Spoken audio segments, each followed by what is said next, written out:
Welcome to Hope Screen.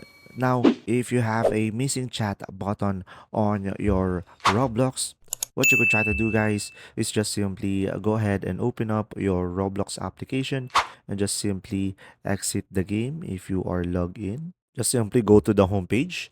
Now, here, just simply select more at the bottom right corner of the screen, guys. And from here, go for the settings. If you don't see the settings, just simply scroll down a little bit and you should be able to see here privacy and content restrictions. And from here, you should be able to see communication. So go ahead and tap on communication and go ahead and select experience chat over here. And from here on the experience chat, guys, make sure that it is toggled to everyone.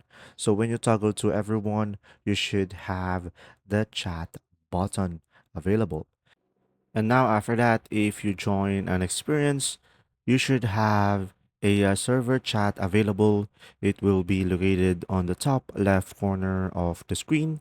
And from there, you should be able to use the chat box while playing the game. And you should be able to communicate with the others.